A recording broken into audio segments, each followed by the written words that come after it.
The evening Katherine Gallagher first heard about her father's plan to sell her to settle his gambling debts. She had been kneading dough in the kitchen of their small farmhouse outside Seattle, Washington Territory, unaware that her entire world was about to shatter into 1,000 pieces. It was the autumn of 1878, and the leaves had begun turning golden and crimson, a beautiful backdrop to what would become the darkest week of her 20-year-old life.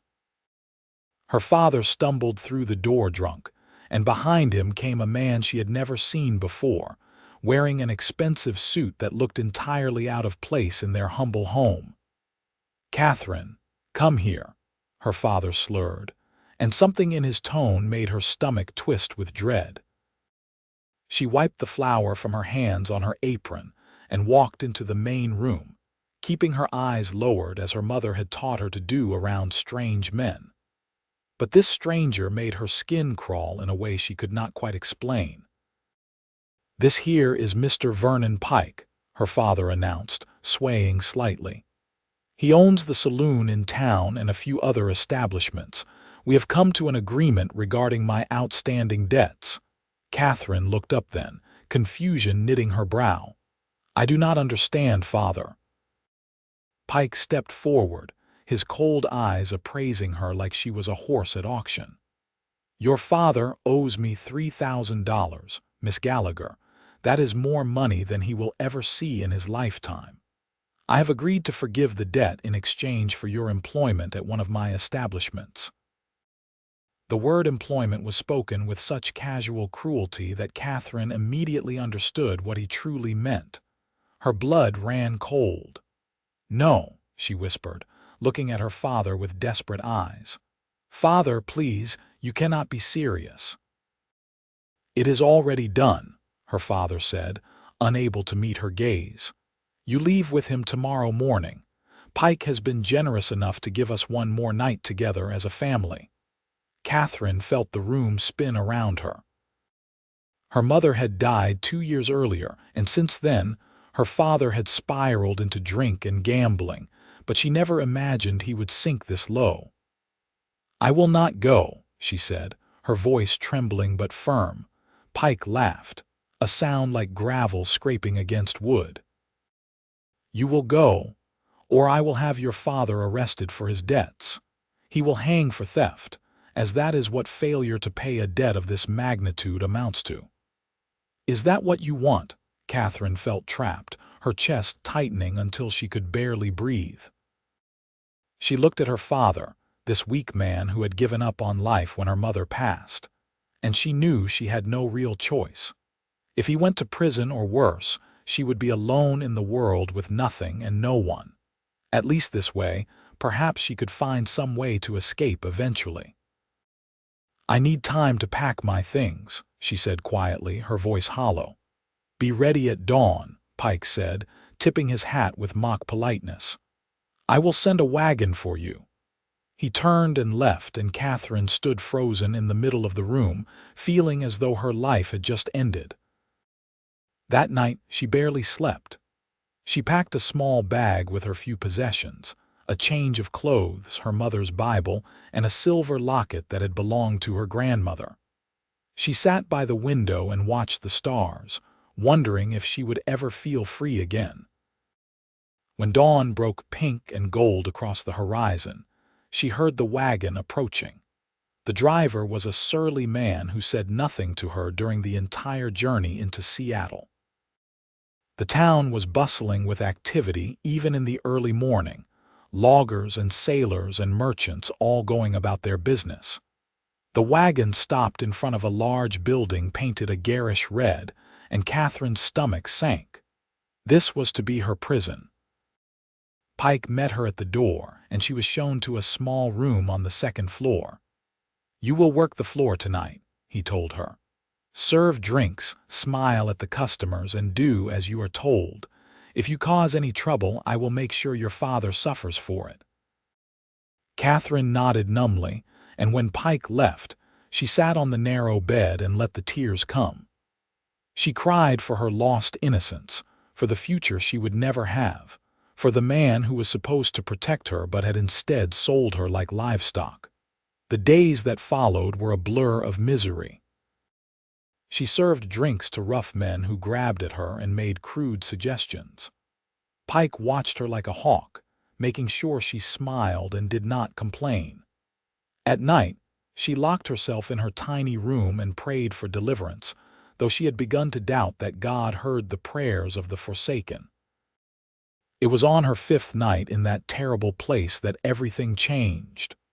A group of cowboys had ridden into town, fresh off a cattle drive, and they flooded into the saloon with money to spend and a thirst for whiskey.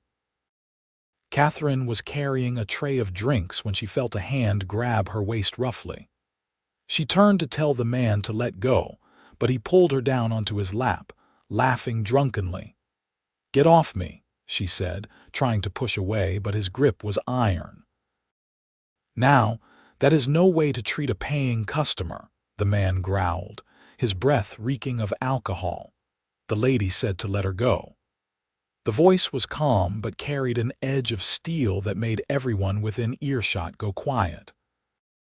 Katherine looked up to see a tall cowboy standing nearby, his hand resting casually on the gun at his hip. He was younger than most of the men in the saloon, perhaps in his mid-20s, with dark hair and eyes that seemed to see right through to her soul. The drunk man laughed. "This does not concern you, friend. The girl works here. I can do what I want." "No," the cowboy said simply. "You cannot." His hand moved slightly, just enough to make his intentions clear, and the drunk man sobered up quickly. He released Katherine, who scrambled to her feet, her heart pounding. "Thank you," she whispered, but the cowboy was already turning away, heading toward a table in the corner where he sat down alone. Pike appeared at her elbow, his face twisted with anger. "Get back to work," he hissed. "And stay away from that one. He looks like trouble." Katherine did as she was told, but her eyes kept drifting back to the cowboy in the corner.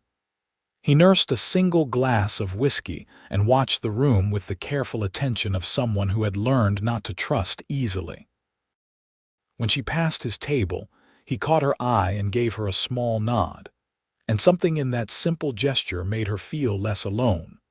The night wore on, and Katherine was exhausted by the time the crowd began to thin. She was collecting empty glasses when she heard Pike's voice behind her, low and menacing. "You are coming upstairs with me tonight. I have been patient long enough." Terror shot through her. She had managed to avoid this fate so far by pleading illness and exhaustion, but she could see in Pike's eyes that her time had run out. "Please," she said, her voice breaking. "Please do not make me." "You belong to me," Pike said, grabbing her arm hard enough to leave bruises. "You will do as I say. She does not belong to anyone." The cowboy had appeared as if from nowhere, his presence solid and reassuring. Up close, Katherine could see that he was handsome in a rugged way, with a strong jaw and eyes that held both kindness and determination. Pike sneered. "This is none of your business, cowboy. Walk away before you get hurt." "I will make it my business," the cowboy said. His hand moved to his gun again, and this time he drew it, pointing it at Pike with steady hands. "How much does her father owe you?" Pike's eyes widened with greed and calculation. $3,000, but she is worth more than that to me now." The cowboy reached into his vest with his free hand and pulled out a thick wad of bills. He tossed it onto the nearest table. "There is 4,000. Take it and let her go." Katherine could not believe what she was hearing.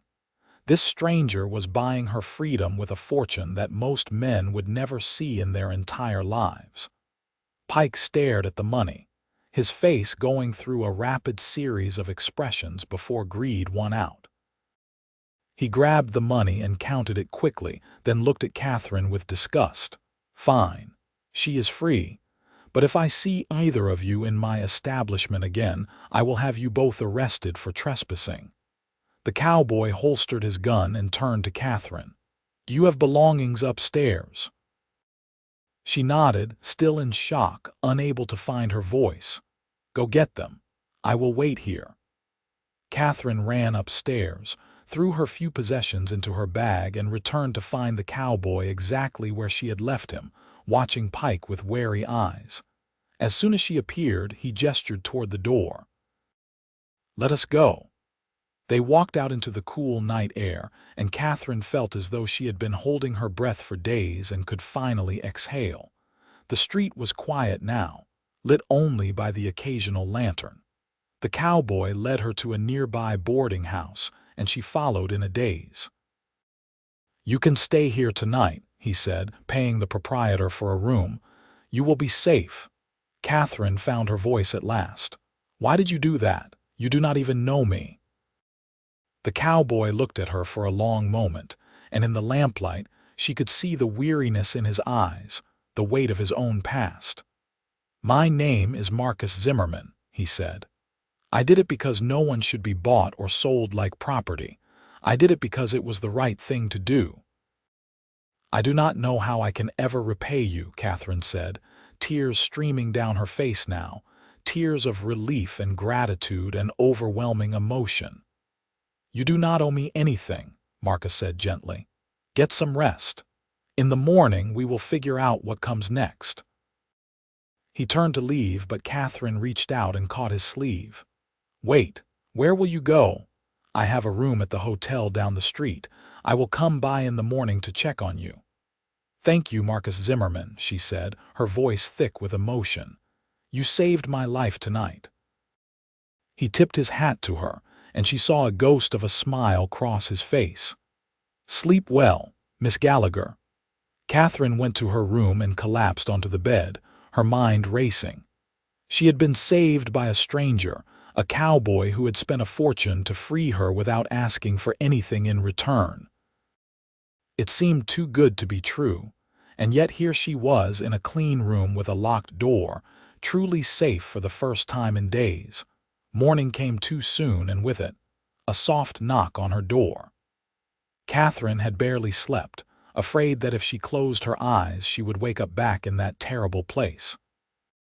She opened the door to find Marcus standing there with a paper bag that smelled deliciously of fresh bread and coffee. "I thought you might be hungry," he said, and Katherine realized she had not eaten a proper meal in days. They sat at the small table in her room, and she devoured the food while Marcus watched with quiet satisfaction. "What will you do now?" he asked when she had finished eating. Katherine had been thinking about that all night. "I cannot go back to my father. Even if I wanted to, Pike knows where to find me there. I have no money, no skills beyond keeping house and cooking. I suppose I will have to find work somewhere, though I do not know where I would even begin." Marcus was quiet for a moment, turning his coffee cup in his hands. "I have a proposition for you," he said finally, "and I want you to know that you are free to say no. There is no obligation here." Katherine felt her heart begin to race, wondering what he would ask of her. "I own a ranch about 30 miles from here," Marcus continued. "It is not much yet, just a small operation with cattle and horses.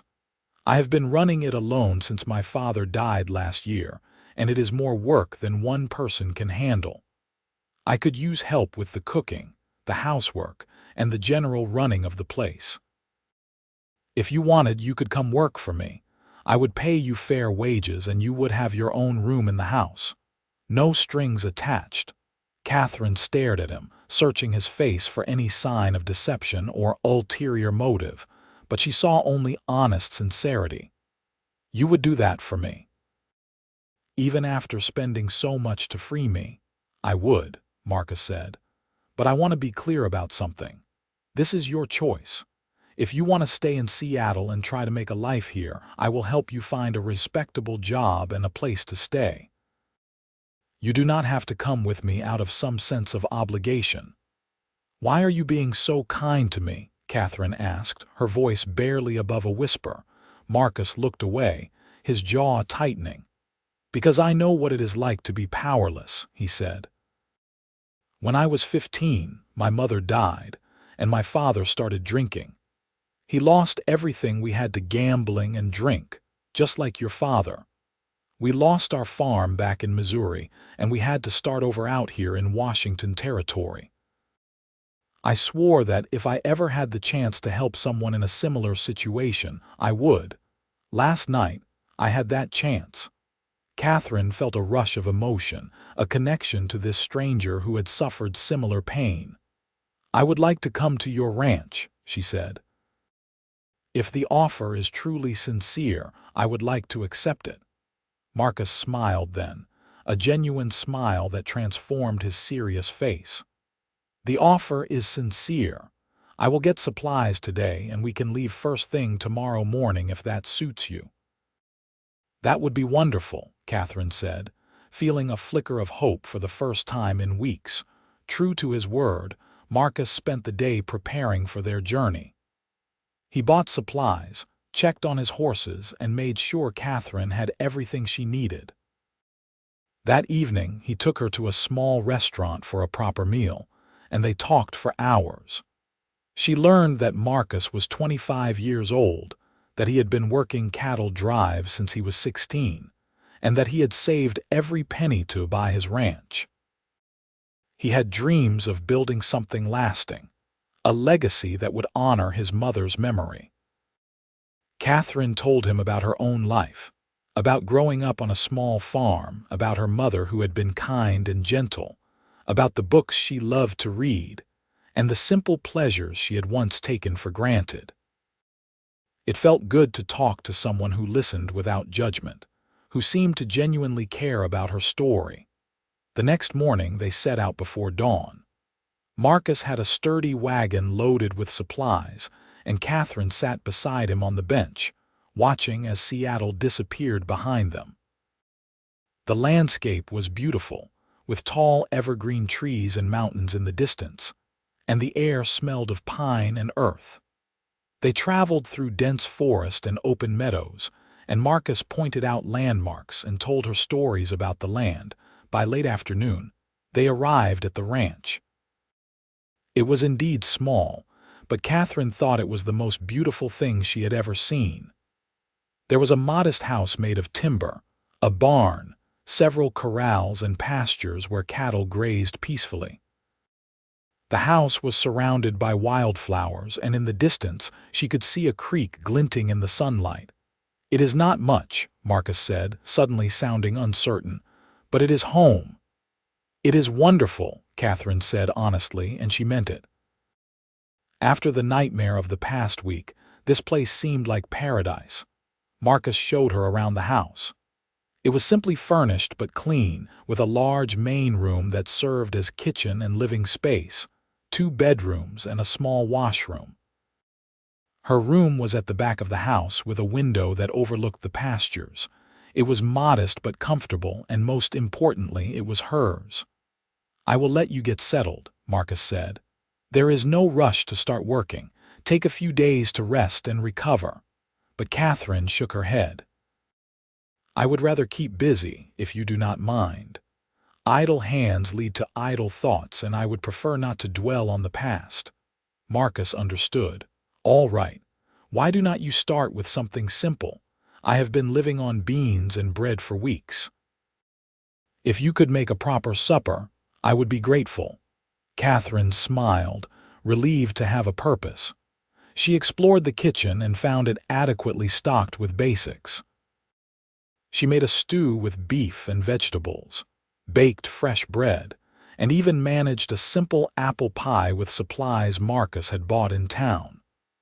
When Marcus came in from tending the animals, his eyes widened at the spread on the table. "I think I may have gotten the better end of this deal," he said, and Katherine laughed, a sound she had not made in far too long. They ate together, and the conversation flowed easily. Katherine found herself relaxing in Marcus's presence. He was easy to talk to, with a dry sense of humor and a kindness that seemed to come naturally to him. After dinner, Marcus went to his room to give her privacy, and Katherine sat by the fire, feeling something close to contentment. The days turned into weeks, and Katherine settled into a routine at the ranch. She cooked and cleaned, tended a small vegetable garden, and even learned to help with some of the lighter ranch work. Marcus was patient and respectful, never pushing her, never making her feel uncomfortable. They worked side by side, and gradually, Katherine began to heal from the trauma she had endured. She found herself watching Marcus when he did not know she was looking. She admired the way he worked, strong and competent, the way he was gentle with the animals, the way he treated her with unfailing courtesy. He often came in from a long day of work exhausted and sore, but he always had a kind word for her, always asked about her day. One evening, about 6 weeks after she had arrived at the ranch, they sat on the porch watching the sunset paint the sky in shades of orange and purple. It had become their habit to sit together like this after supper, talking about nothing and everything. "Marcus," Katherine said hesitantly. "Can I ask you something?" "Of course," he said, turning to look at her. "Why have you never married? You are a good man with your own land. Most women would consider you an excellent prospect." Marcus was quiet for a long moment, and Katherine worried she had overstepped. But then he spoke, his voice thoughtful. "I suppose I never met anyone who made me want to take that step. After my mother died and I saw what my father became, I was afraid of that kind of loss. I told myself I would focus on building the ranch first, that there would be time for a family later." "And now?" Katherine asked softly. Marcus met her eyes, and there was something in his gaze that made her breath catch. "Now I think I might have been waiting for the right person to come along." The air between them seemed to crackle with unspoken words, and Katherine felt her heart begin to race. Over the past weeks, she had come to care for Marcus deeply, but she had been afraid to acknowledge the feelings that had been growing in her chest. She had told herself she was just grateful, that what she felt was simply appreciation for his kindness. But sitting here with him, feeling the warmth of his presence, she could no longer deny the truth. "Katherine," Marcus said, his voice rough with emotion, "I need to tell you something, and I want you to know that nothing has to change between us if you do not feel the same way.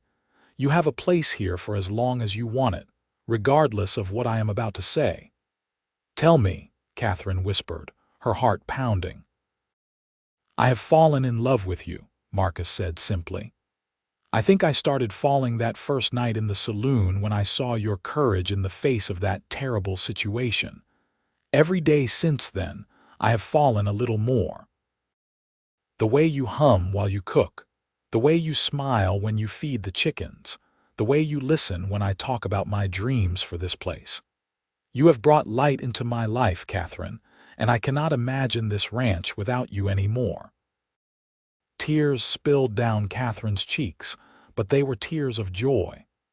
"I love you too," she said. "I think I have loved you since you stood up for me that night, since you set me free without asking for anything in return. You showed me what a good man looks like, Marcus Zimmerman, and I have been falling in love with you every single day since." Marcus reached for her hand, holding it gently in his calloused palm. "I want to do this right," he said. "I want to court you properly, to give you time to be sure this is what you want. You have been through so much, and I do not want you to feel pressured or obligated in any way." Katherine squeezed his hand, looking into his eyes with all the love in her heart. "I am sure," she said. "I have never been more sure of anything in my life." Marcus stood and pulled her to her feet, and then, slowly, giving her every opportunity to pull away, he drew her into his arms and kissed her. It was gentle and sweet, full of promise and hope, and Katherine felt as though she was finally, truly home.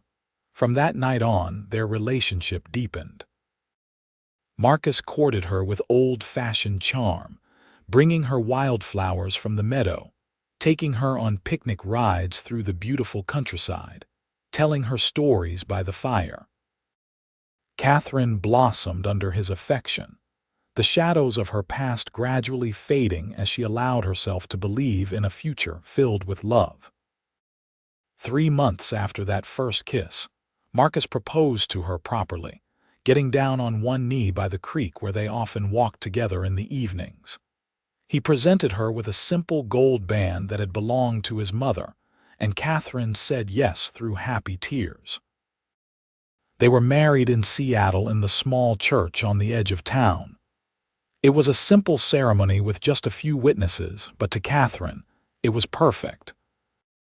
She wore a new dress that Marcus had insisted on buying her, a soft blue that brought out the color of her eyes, and she carried a bouquet of wildflowers.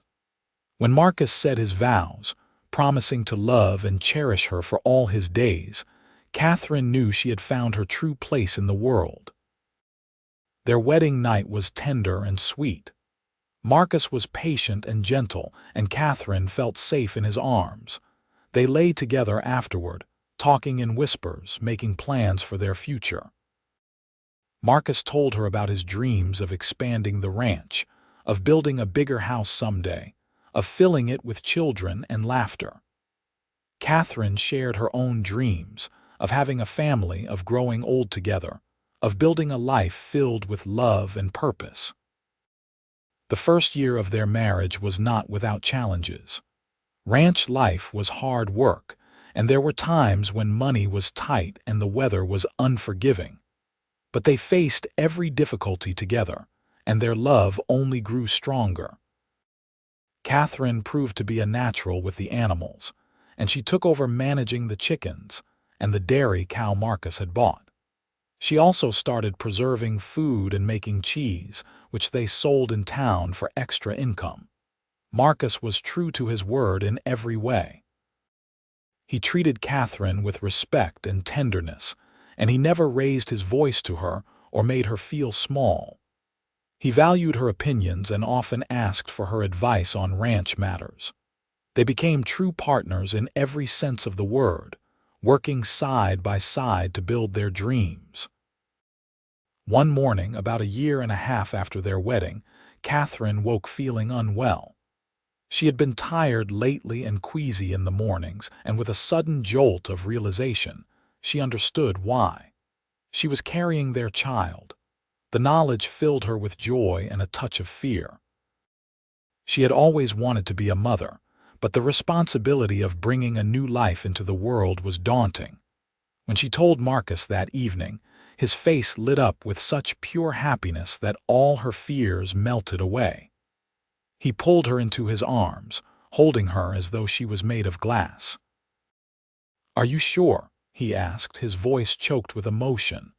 "I am sure," Katherine said, laughing through tears. "We are going to have a baby, Marcus." "I am going to be a father," Marcus said wonderingly. "Katherine, you have made me the happiest man alive." The pregnancy was not easy. Katherine suffered from morning sickness that lasted well past the first few months, and she grew enormous as winter set in. Marcus fussed over her constantly, insisting she rest more and work less, though Katherine was too stubborn to let him do everything himself. They prepared the spare bedroom for the baby, and Marcus built a beautiful cradle from pine wood, sanding it until it was perfectly smooth. In the spring of 1880, their son was born. It was a long and difficult labor, and there were moments when Katherine thought she could not go on. But Marcus stayed by her side the entire time, holding her hand and whispering words of encouragement. When the midwife finally placed their crying baby in Katherine's arms, she looked down at the tiny face and felt her heart expand with a love so fierce it took her breath away. "He is perfect," Marcus said, his voice thick with emotion as he gazed down at his son. "What shall we name him?"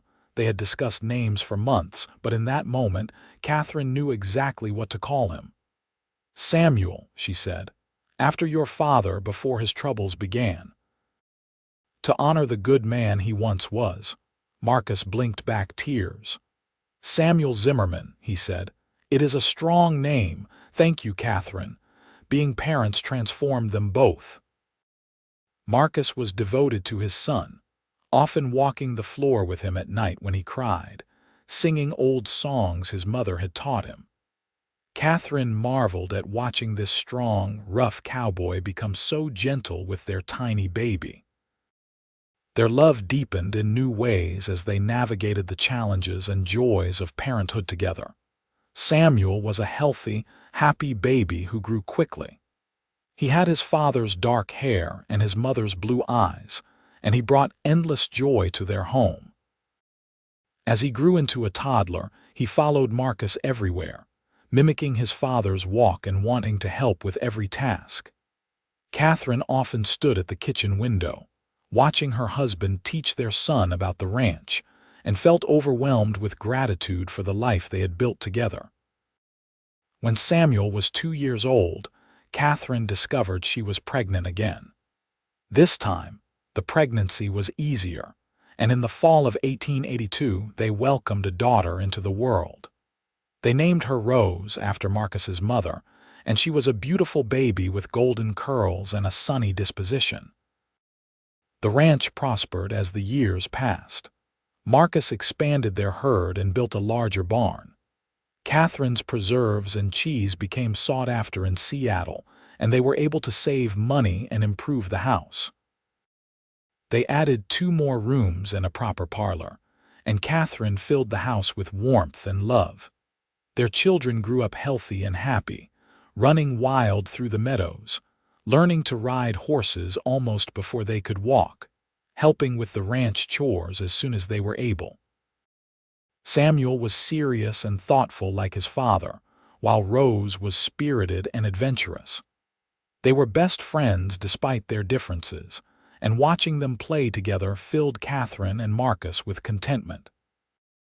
One evening, when Samuel was 8 and Rose was 6, the family sat together on the expanded porch Marcus had built.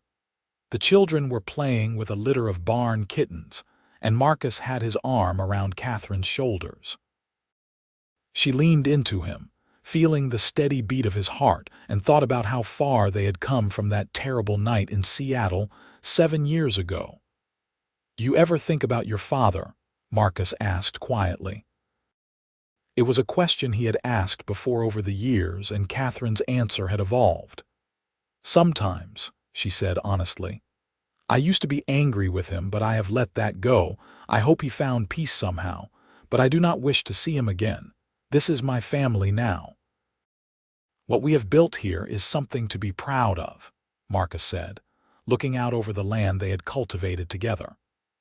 "And it all started the night I walked into that saloon and saw the bravest woman I had ever met refusing to give up her dignity, even in the worst circumstances."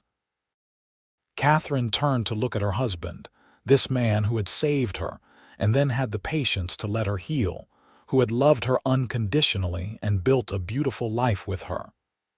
"You set me free that night," she said, "and then you gave me the greatest gift by asking me to stay." "I will never stop being grateful that you said yes," Marcus said, pulling her closer. "Neither will I," Katherine whispered. The years continued to pass in a blur of seasons and growth. Samuel grew into a fine young man, responsible and hardworking, eager to learn everything his father could teach him about running the ranch. Rose grew into a spirited young woman with her mother's beauty and her father's determination. When Samuel turned 18 in 1896, Marcus deeded him a portion of the ranch land to start his own spread, helping him build a house and get established.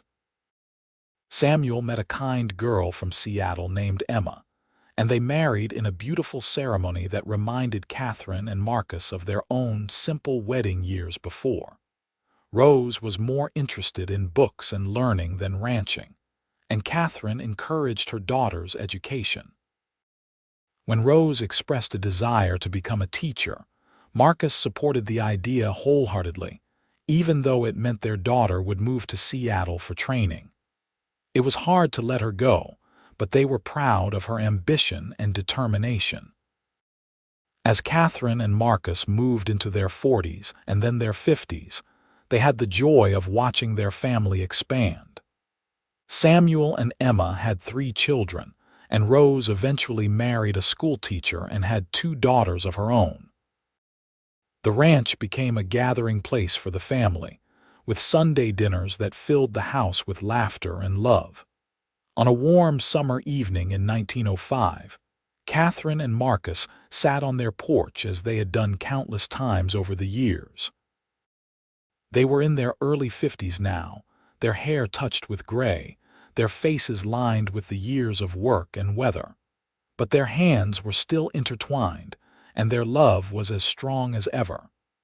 "You remember what you said to me that first morning at the boarding house?" Katherine asked, watching the sunset paint the sky in brilliant colors. "I said a lot of things," Marcus replied with a smile. "Which particular words are you thinking of? You said I did not owe you anything. That you did what you did because it was the right thing to do." "I remember," Marcus said softly. "I have spent the last 27 years trying to prove you wrong about that," Katherine said. "Trying to show you how grateful I am for what you did." Marcus turned to look at her, his eyes still as warm and loving as they had been all those years ago in the saloon. "Katherine, you have given me everything. A home filled with love, beautiful children, a partnership that has made every day worth living. If anyone is in debt here, it is me." "Then I suppose we are even," Katherine said with a smile. "I suppose we are," Marcus agreed, pulling her close. They sat in comfortable silence as the stars began to appear in the darkening sky. In the distance, they could hear their grandchildren playing, their laughter carrying on the evening breeze. The ranch that they had built together stretched out before them, a testament to their hard work and dedication. Inside the house, the lamp in the kitchen glowed warmly, and Katherine could smell the bread she had baked that morning, a simple domestic pleasure that she had never taken for granted. "I love you, Katherine Zimmerman," Marcus said. "I have loved you since the moment I first saw you, and I will love you until my last breath." "And I love you, Marcus Zimmerman," Katherine replied. "You saved me, you freed me, and you gave me a life beyond my wildest dreams. You are the best man I have ever known, and I thank God every day that you walked into that saloon." "It was fate," Marcus said. "It had to be. The chances of me being in Seattle that exact night, of walking into that exact saloon at that exact moment, they were so small as to be impossible. And yet there I was, and there you were, and here we are now." "Perhaps you are right," Katherine said. "Perhaps some things are simply meant to be." They continued to sit together as the night deepened, talking about their memories, their children and grandchildren, their plans for the future. Though they were no longer young, they still had dreams. They wanted to travel a bit, to see the ocean, to visit the places they had only read about. They wanted to watch their grandchildren grow up, to see what the new century would bring. Most of all, they wanted to grow old together, side by side, as they had faced everything else in their lives. The ranch continued to thrive under their care and eventually under Samuel's management, as Marcus and Katherine gradually stepped back from the day-to-day operations. They never fully retired, as ranch work was in their blood, but they allowed themselves more time to simply enjoy life. They took that trip to the ocean they had dreamed about, standing hand in hand on the beach and watching the waves crash against the shore. They attended all their grandchildren's important events, cheering them on with pride. When Marcus turned 60 in 1913, the entire family gathered for a celebration that lasted an entire weekend. The ranch was full of people and noise and joy, and Marcus stood in the middle of it all with Katherine beside him, looking around with wonder. "How did we get so lucky?" he asked his wife. "Hard work, faith, and love," Katherine replied. "That is how." As they moved into their 60s and 70s, their bodies began to slow down, but their minds remained sharp and their love never wavered. They spent their days in simple pleasures, tending Catherine's flower garden, sitting on the porch in the evening, reading together by the fire in winter. Their children and grandchildren visited often, and the house was never quiet for long. One spring morning in 1928, when Katherine was 70 and Marcus was 75, they walked together to the creek where Marcus had proposed all those years ago. The landscape had changed over the decades, but the creek still flowed clear and cool, and the wildflowers still bloomed in brilliant colors. They sat on the bank, and Katherine leaned her head against Marcus's shoulder. "You have any regrets?" Marcus asked, a question that had become something of a ritual between them over the years. "Not a single one," Katherine said firmly. "Everything that happened, even the terrible parts, led me to you and to this life. I would not change a moment of it." "Neither would I," Marcus agreed. "You made me the happiest man alive," Katherine Gallagher Zimmerman. "Every single day with you has been a gift." "And you saved me in every way a person can be saved," Katherine said. "You gave me freedom, you gave me love, you gave me a family and a home, you gave me everything." They sat by the creek until the sun was high in the sky, talking and laughing and remembering. When they finally walked back to the house, their steps were slower than they had once been, but they were still side by side, still together, still as in love as they had been on their wedding day 50 years before.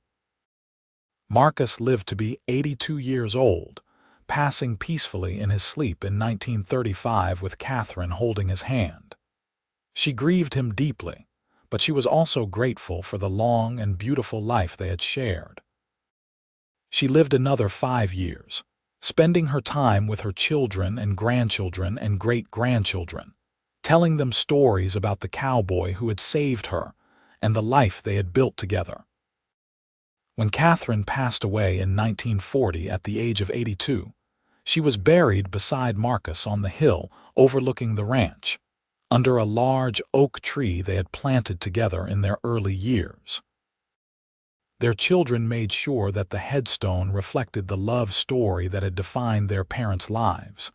It reads simply, "Marcus and Katherine Zimmerman. He set her free. She chose to stay. Together they built a legacy of love." The ranch remained in the family for generations, passed down from parent to child, each generation adding their own chapter to the story.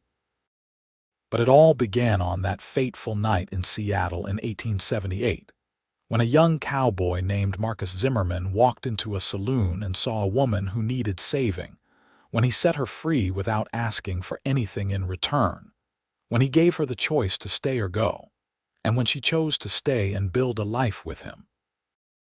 Their love story became a family legend, told and retold to each new generation as an example of what true love looked like.